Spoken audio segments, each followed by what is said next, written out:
She was standing at the gate of a mansion bigger than anything she had ever seen in her life. Dressed in torn clothes, her hair tangled and dusty, barefoot and cold, she looked nothing like someone who should be standing there, but she was there because the billionaire himself had brought her. He didn't care what anyone said. He ignored the stares from his guards. He held her hand and walked her through the golden gates of his mansion. Everyone froze.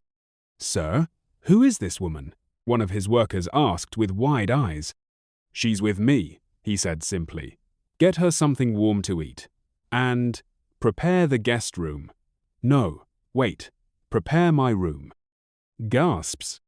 His house manager nearly dropped the tray in her hand. Even the chef came out of the kitchen to make sure he had heard correctly. The handsome billionaire had just brought a homeless beggar off the street, and now he was letting her sleep in his room? But the craziest part wasn't even that. Later that night, something happened in that room, something no one could have ever expected. But before I tell you what happened next, let's go back to how it all began. Before we begin, tell me in the comments, where in the world are you watching this from? Now, let me introduce you to the characters in our story. The handsome billionaire's name is Adrian West. He's 32 years old, powerful, extremely rich, and one of the most successful businessmen in the entire city. But even with all that money, he's lonely. He has no family. His parents died when he was just a teenager, and since then, all he's had is work. Now, meet the girl he found on the street. Her name is Elara. She's 24, homeless, poor, and begging on the street to survive. No one knows where she came from. She doesn't speak much, and her eyes always look tired, like she's seen more pain than she can ever say. It was a rainy afternoon when their paths crossed. Adrian was in the back seat of his black Rolls-Royce, heading back from a business meeting. His driver slowed down because of the traffic. That's when Adrian looked out the window and saw her. She was sitting on the sidewalk, trying to keep dry under a broken umbrella.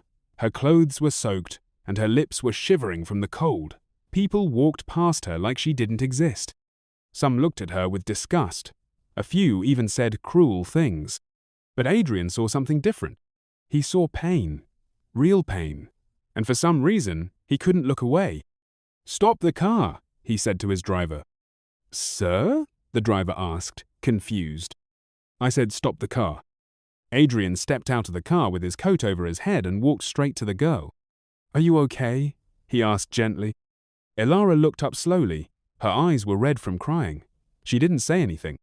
He held out his hand. "Come with me. You don't have to stay here anymore." She blinked, unsure if she was dreaming. "Why?" she asked softly, her voice hoarse. Adrian smiled. "Because I've been where you are, and someone helped me once. Now it's my turn." At first, Elara hesitated. She was used to people walking away, not offering help, but something in his voice made her trust him. She reached for his hand, and from that moment, her life began to change. The ride to the mansion was quiet. Elara kept looking around the car like she was in a different world. When they arrived at the mansion, she froze. She couldn't believe someone who lived in a place like that would care about someone like her. Adrian gave her a warm towel and told her to take a hot shower. Clothes were brought to her soft, clean, and more expensive than anything she'd ever worn. She ate a real meal for the first time in weeks. And still, she couldn't understand why this man was being so kind. Adrian didn't try to explain. He just smiled and said, "Sometimes kindness doesn't need a reason." The mansion staff, however, weren't so welcoming. "Why is she here?" one whispered. "She's dirty," another muttered. "I heard she was found on the street," a maid said, clearly upset. But Adrian ignored them all. As night fell, he surprised everyone by telling Elara she could sleep in his room. "No, I can't," she protested. "I'll sleep on the floor or the couch." "I want you to be comfortable," he said. "Please." She finally agreed, not wanting to argue. But what no one expected was what would happen once the lights went out. That night, as the wind howled outside and the mansion grew silent, something happened in the room that would change both their lives forever. And just as Elara began to close her eyes and whisper a quiet, "Thank you," there was a knock on the bedroom door. A loud, urgent knock. Adrian sat up straight in bed, eyes wide. Elara clutched the blanket. Her body went cold again, this time from fear. Who? Who could that be at this hour? She whispered. Adrian didn't answer. The knock came again, louder this time. Then a voice followed, low and cold. Open the door, Adrian. We need to talk now. Who was it? Why were they there in the middle of the night? And how did they even get into the mansion? Adrian slowly walked to the door. His heart was pounding. That voice, it sounded familiar, but it was also full of something else, anger. He opened the door slightly and peeked out. Standing there was a tall man in a black coat, dripping wet from the rain. His eyes were sharp and full of fire. Liam? Adrian said, confused. Yes, the man growled. We need to talk, now. Adrian stepped out and gently closed the door behind him so Alara wouldn't hear. She sat frozen in the bed, listening closely from the other side. Liam was Adrian's cousin. They hadn't spoken in over 2 years. The last time they met, it didn't end well.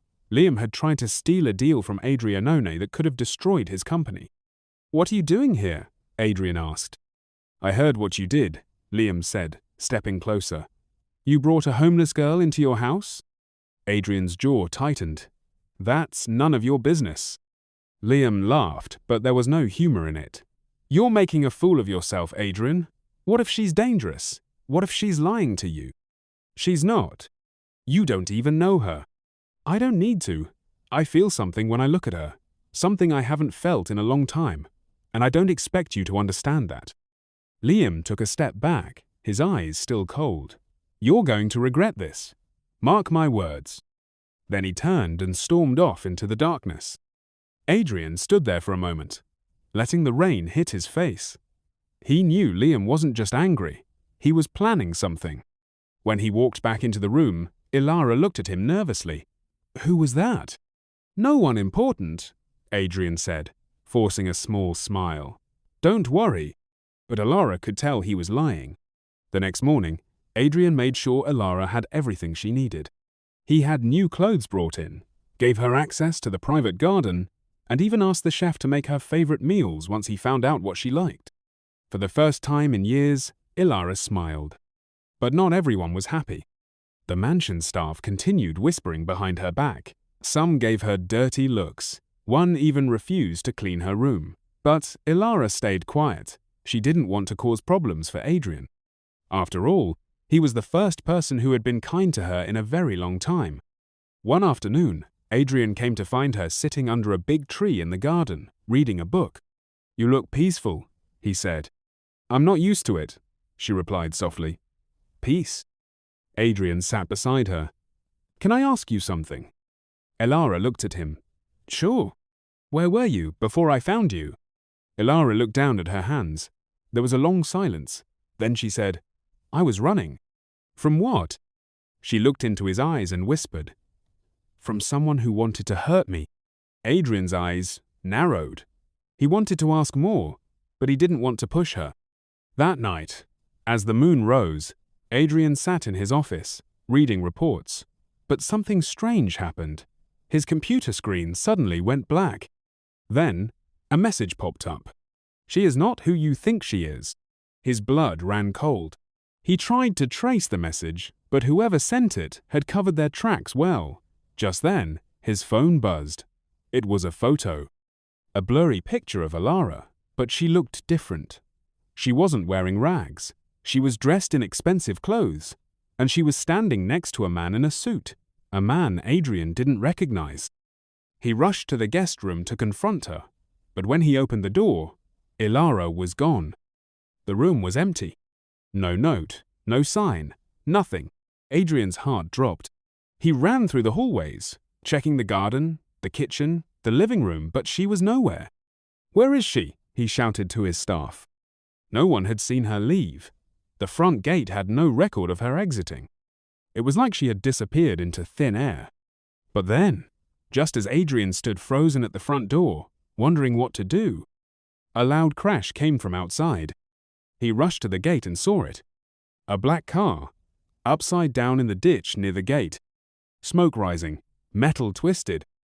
And inside the car was Alara, blood on her forehead, eyes half open. Alara! Adrian screamed, running toward the wreck. He didn't care about anything else, not who she was, not the photo, not the message. All he cared about was saving her. But when he pulled open the car door, Elara looked at him and whispered just 2 words. He found me. Then her eyes rolled back, and she went completely still in his arms. Was she alive? Who found her? And what exactly was she running from? Elara, stay with me. Don't close your eyes. Adrian's voice cracked with fear as he held her broken body in his arms. Blood dripped from a cut on her forehead, and her breathing was shallow. He tore off his coat and pressed it gently against her wound to stop the bleeding. "Call an ambulance," he screamed to the security guards at the gate. One of them was already on the phone. The other stood frozen, shocked at the sight of the wreck. Within minutes, flashing red lights filled the night. Paramedics rushed to the scene, lifting Elara carefully onto a stretcher. Adrian refused to let go of her hand. "She's going to be okay, right?" he asked one of the medics, his voice trembling. "She's lost a lot of blood," the medic said. "But we'll do our best. We need to get her to the hospital now." Adrian jumped into the back of the ambulance without hesitation. He held her hand the entire way, whispering to her, begging her to stay alive. At the hospital, doctors and nurses took over. Adrian paced the hallway outside the emergency room, his hands shaking, his mind spinning. He thought about the photo, the message, the strange man Elara had mentioned. Who was he? What did he want with her? Then he remembered her last words. "He found me." That meant whoever she was running from had caught up to her. But how? And why? Hours passed before the doctor finally came out. Adrian rushed to him. "Is she okay?" "She's stable," the doctor said, "but she's in a coma." Adrian's heart dropped. "How long will she be like this?" "We don't know. It could be days or weeks." He was allowed to see her. She lay there in the hospital bed, her face pale, machines beeping softly around her. Adrian sat by her side, holding her hand again. "You can't leave me, Elara. Not now. Not like this. Please fight. I need to know the truth. I need to know you." For the next few days, Adrian barely left her side. He cancelled all his meetings. He stopped going to the office. The mansion staff whispered about how the mighty billionaire had suddenly disappeared. But he didn't care. He just wanted her to wake up. Then, one night, something strange happened. Adrian had dozed off in the hospital chair when a nurse gently tapped his shoulder. "Sir," she said, "there's a man here asking for Elara. He says he's her brother." Adrian's eyes snapped open. "Her brother?" "Yes, sir. Should I let him in?" Adrian stood, alert. "Where is he?" "He's in the waiting area." Adrian walked down the hall and found a man sitting there, dressed in a simple brown jacket, his face calm but tired. "I'm Adrian West," Adrian said carefully. "You said you're Elara's brother." The man nodded. "My name is Caleb." Adrian studied him. "Why haven't I heard about you before?" Caleb gave a sad smile. "Because Elara was hiding from all of us." Adrian's heart began to race. "What do you mean?" "She disappeared 2 years ago," Caleb explained. "Our family is complicated. Our father is powerful, controlling. When Elara refused to marry the man he chose for her, she ran away." Adrian frowned. "Wait, your family is rich?" Caleb nodded. "Very, but that didn't mean she was free. Our father made life a prison for her. She wanted to escape it all, so she vanished. We didn't know where she went. Until now." Adrian was silent for a long moment. "So she's not poor?" Caleb shook his head. "Not even close." Adrian felt like the ground had shifted beneath his feet. "Why didn't she tell me any of this?" "Because she was afraid. She thought if anyone found her, she'd be forced to go back." Adrian didn't know what to think. All this time, he thought she was a beggar with nothing. But in truth, she was the daughter of a billionaire just like him. Then Caleb's face turned serious. "But that's not the worst part." Adrian looked up sharply. "What do you mean?" "Someone has been looking for her. A man named Damon. He's the one our father wanted her to marry. He's dangerous, Adrian. And I think he might be the reason for the crash." Adrian's fists clenched. That name Damon sent chills down his spine. He remembered the photo from his computer. The man standing next to Elara, was that him? I need to find this Damon, Adrian said. Caleb grabbed his arm. Be careful, he's not someone you mess with.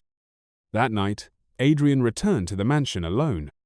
Everything felt different now.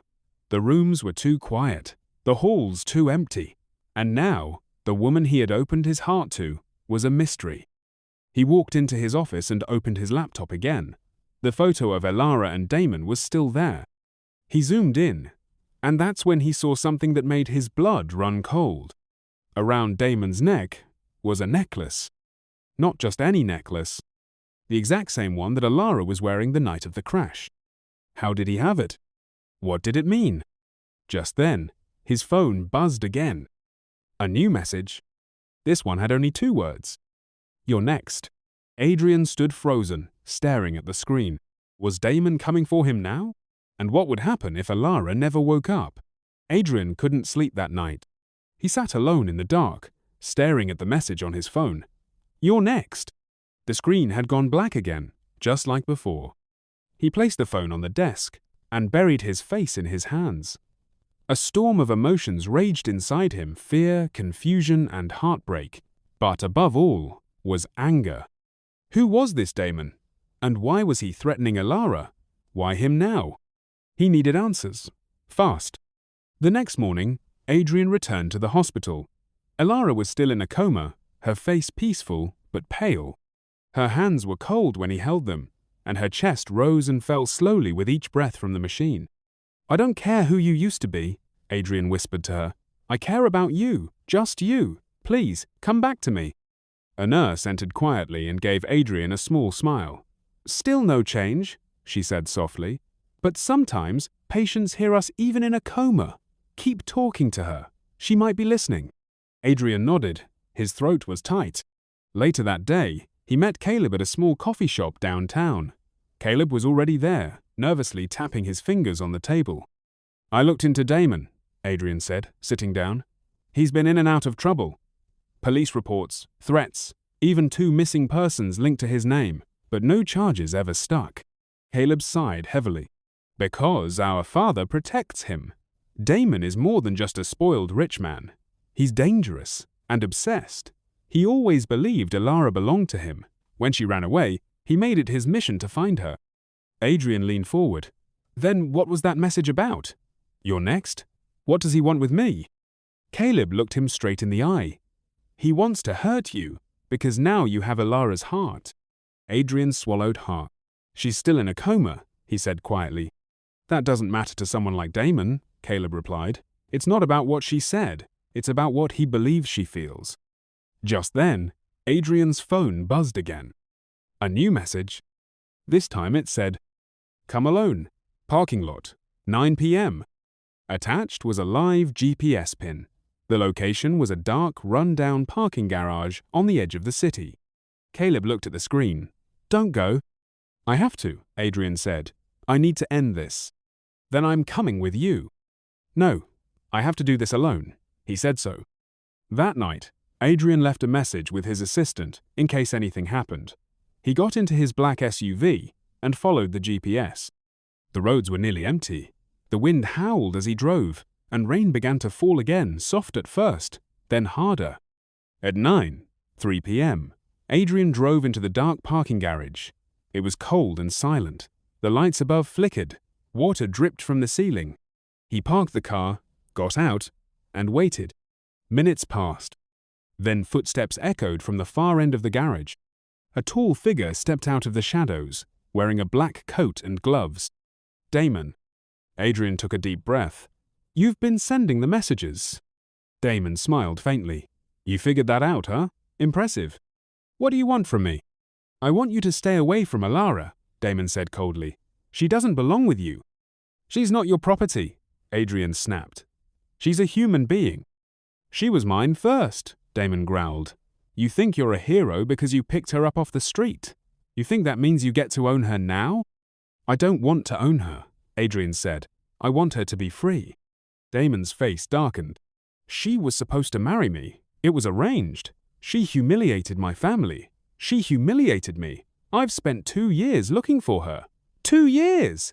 And then you show up and try to play savior? He stepped closer. Adrian didn't flinch. She ran because she was scared. Because you treated her like she was your possession. Damon chuckled bitterly. And now you'll pay for that. Suddenly, Damon pulled something from his pocket, a photo.